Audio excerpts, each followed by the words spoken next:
My wife managed to get a permit for the Obsidian Trail for the 4th of July weekend. Unfortunately, there was too much snow to complete the loop.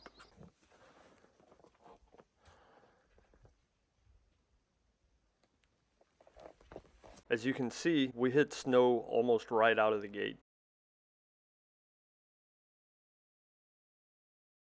I love seeing these signs. It makes me feel a lot cooler than it probably should. For a small section of the hike, you have to hike through an area that was damaged in the 2017 Separation Creek fire.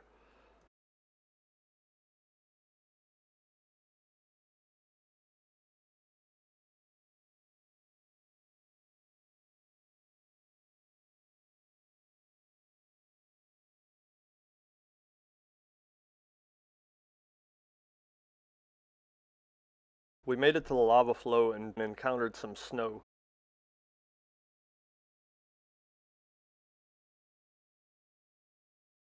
We were unsure of how to proceed. With our backpacks, it seemed kind of dangerous to cross, and we were unsure if there would be more snow ahead or if there would be snow-free areas ahead to set up camp at. We decided to walk down along the lava flow and make camp there, dump our backpacks, set up camp, and then go exploring further.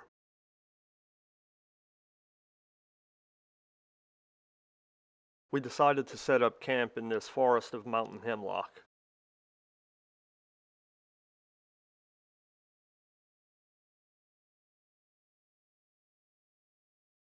Once we got settled in, I decided to try and climb up this rock to see what I could see.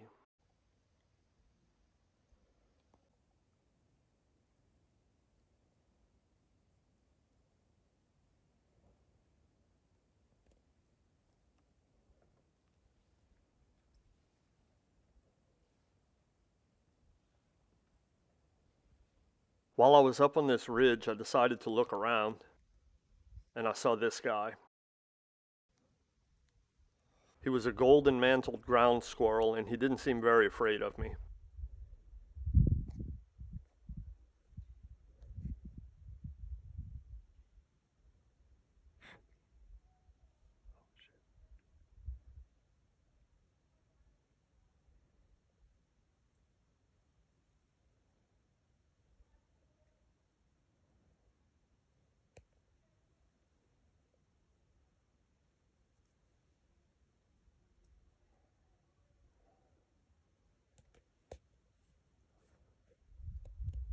When I turned towards the camp looking over the trees, I saw this. Belknap Crater, which was about 7 miles away, Mount Washington, which is 10 miles away, and Mount Jefferson, which is about 34 miles away.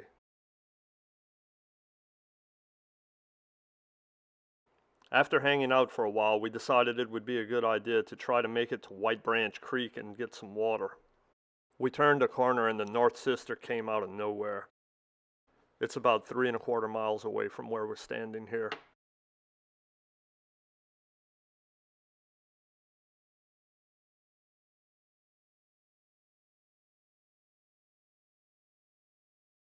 We did a fair bit of hiking through igneous rock and snow.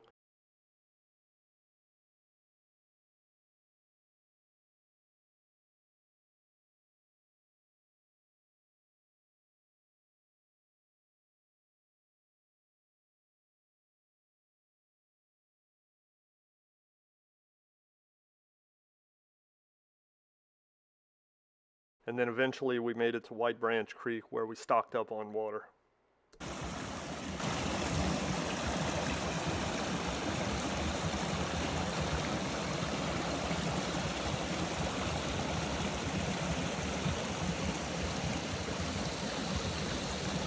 Once we got back to camp, I remembered that the name of this place was the Obsidian Trail, and I decided to look around for some obsidian.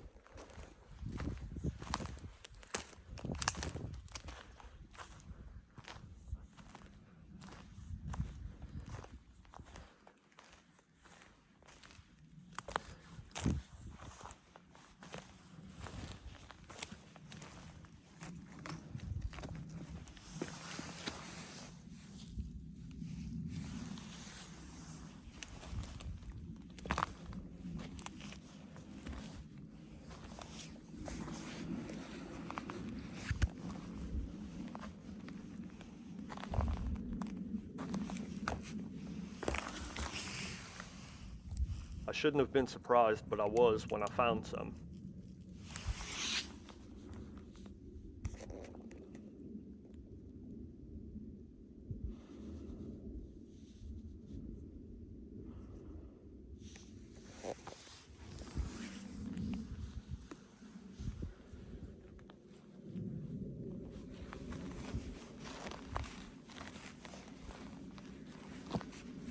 Unsurprisingly, there was a fair bit of it laying around on the ground.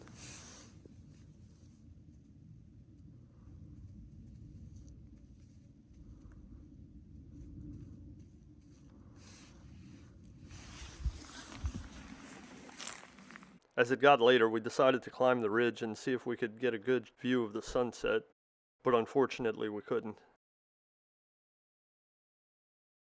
We did have a good view of the Obsidian Cliffs, however.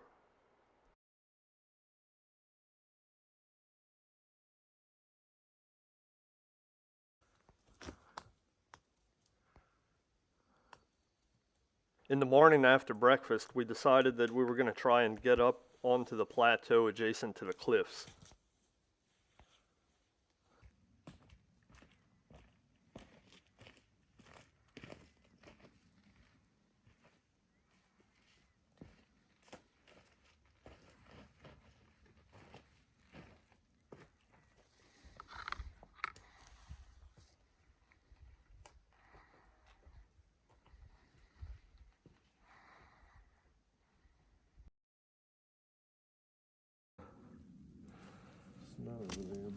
We found our way up the second ridge and met the trail.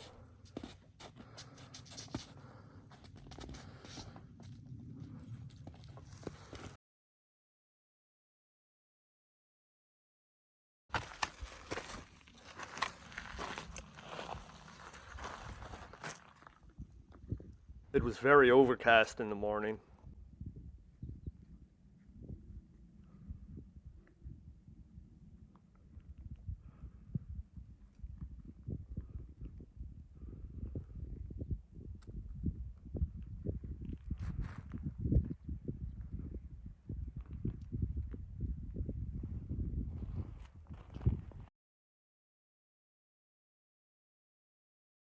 You can see the clouds rolling in.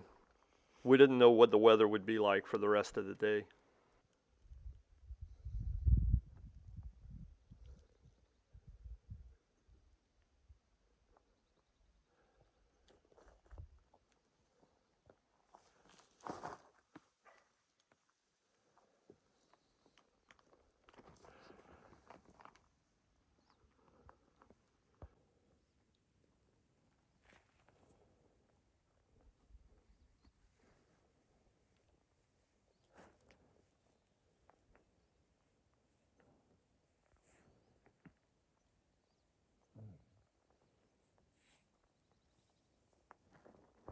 We made it to the creek again.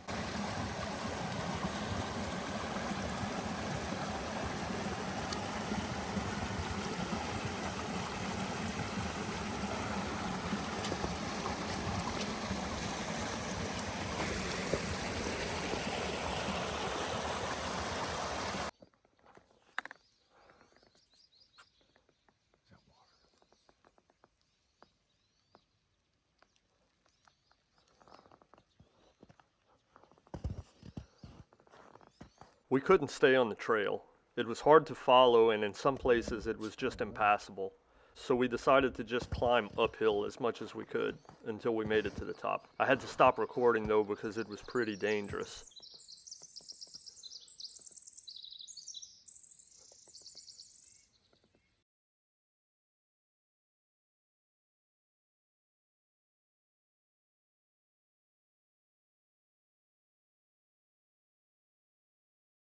When we made it to the top, we found this really cool little pond that was formed from snowmelt. We decided to have lunch up there on the edge of the cliff, and we thought it would be a good idea to use the water from the pond to cook our meals and have tea.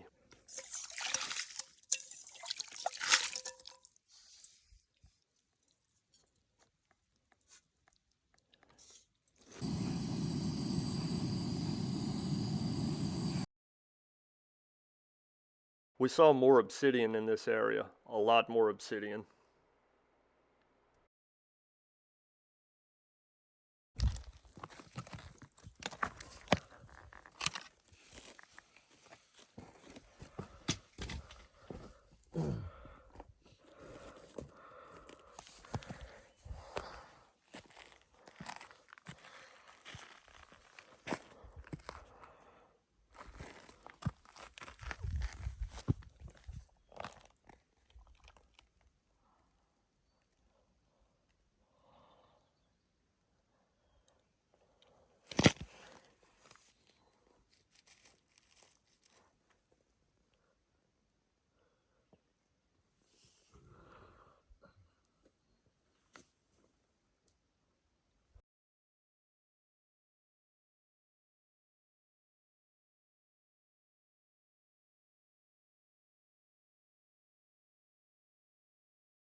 From up here, you could see where people set up camp right next to the creek.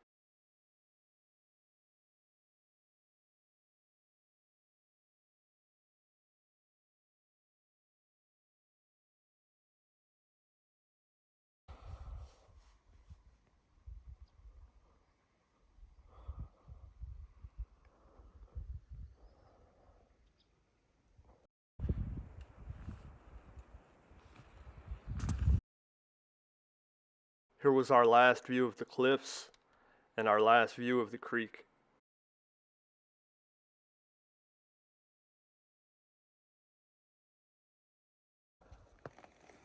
Saying goodbye, no trace.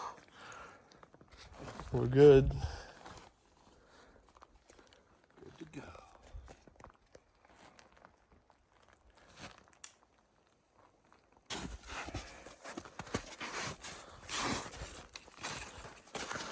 I want to thank my buddy Jared for coming out here with me on short notice.